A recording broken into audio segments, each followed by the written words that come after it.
हमारे देश में इतनी सारी परेशानियां हैं, बार बार चुनाव होते हैं, परेशानियां वहीं की वहीं। इससे अच्छा तो हमारे देश में एक डिक्टेटर हो, वो स्ट्रॉन्ग डिसीजंस लें और देश को डेवलपमेंट के रास्ते पर ले जाए।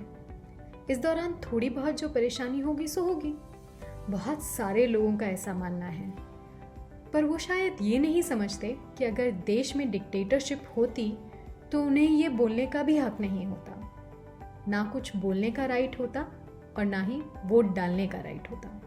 ये वोट डालने का हक छोटा मोटा हक नहीं है, ये हक हमें अपने देश के लिए सरकार चुनने की पावर देता है।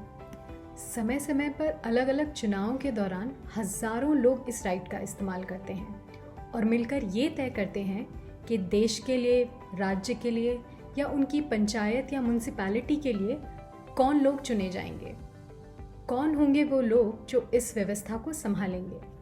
सुप्रीम कोर्ट ने भी कई फैसलों में ये बात कही है कि डेमोक्रेसी हमारे देश का बेसिक स्ट्रक्चर है और इसको हटाया नहीं जा सकता। डेमोक्रेसी के चलते हम सबको वोट डालने का बराबर अधिकार मिलता है, जिसके लिए समय समय पर चुनाव होते हैं।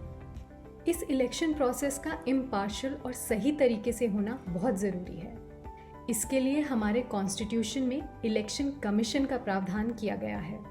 हमने पिछली वीडियो में जाना कि ये इलेक्शन कमीशन किस तरह हमारे वोट डालने में मदद करता है। इलेक्शन कमीशन की पूरी व्यवस्था इसी मकसद से बनी है कि हर नागरिक अपने इस अधिकार का इस्तेमाल कर सके। अब बात यह है कि ये सिस्टम तो बना दिया, पर हम वोट किसको डालें ये कैसे तय करें। हमारे सामने कितने सारे उम्मीदवार हैं, कितना कन्फ्यूजन होता है। इसके लिए आपको बहुत चौकस रहने की ज़रूरत होती है। 200 साल पहले अमेरिका के थर्ड प्रेसिडेंट थॉमस जेफरसन ने कहा था, the cost of freedom is eternal vigilance, यानी हमेशा चौकस रहना ही आज़ादी की कीमत है। और ये बात आज भी सच है। अगर हमें अपनी आज़ादी, अपने अधिकार बचाकर रखने हैं तो हमें चौकस रहना होगा और बहुत सोच समझकर वोट डालना होगा। सोच समझकर यानी सभी कैंडिडेट्स के बारे में ज़्यादा से ज़्यादा जानकारी हासिल करके। क्या आप जानते हैं कि सुप्रीम कोर्ट ने 2002 में एक लैंडमार्क जजमेंट दिया और कहा कि किसी भी चुनाव में सभी उम्मीदवारों को अपना नॉमिनेशन दाखिल करते वक्त एक एफिडेविट भी फाइल करना ज़रूरी है। इस एफिडेविट में सभी उम्मीदवारों को अपने क्रिमिनल रिकॉर्ड, एजुकेशन, प्रॉपर्टी और देनदारी की पूरी इंफॉर्मेशन देनी होगी। ये सिर्फ इसलिए किया गया जिससे कि हम वोटर्स सभी उम्मीदवारों के बारे में पूरी सच्चाई जान पाएं। सुप्रीम कोर्ट ने कहा कि एक कैंडिडेट का बैकग्राउंड जानने का अधिकार वोटर का एक मौलिक अधिकार है, ताकि वो सोच समझकर डिसीजन ले सके।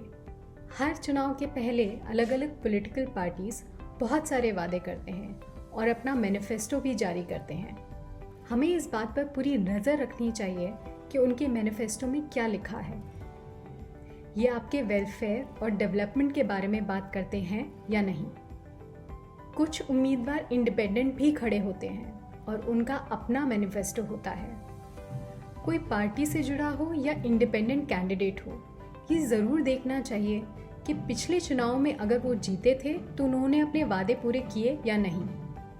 कई बार तो कुछ उम्मीदवार या पॉलिटिकल पार्टीज हमारा वोट पाने के लिए गिफ्ट्स या पैसे देने की भी बात करते हैं। इस तरह के लोगों से भी हमें सचेत रहने की ज़रूरत है। अगले चुनाव में जब आप वोट डालने जाएं, तो सबसे पहले सारे कैंडिडेट्स के बारे में पता करें और सोच समझकर सही व्यक्ति को वोट डालें। तो इस वीडियो में हमने जाना कि संविधान ने हमारे देश के लिए डेमोक्रेसी का एक सिस्टम दिया है। अच्छी डेमोक्रेसी के लिए ज़रूरी है कि हम सोच समझकर वोट डालें।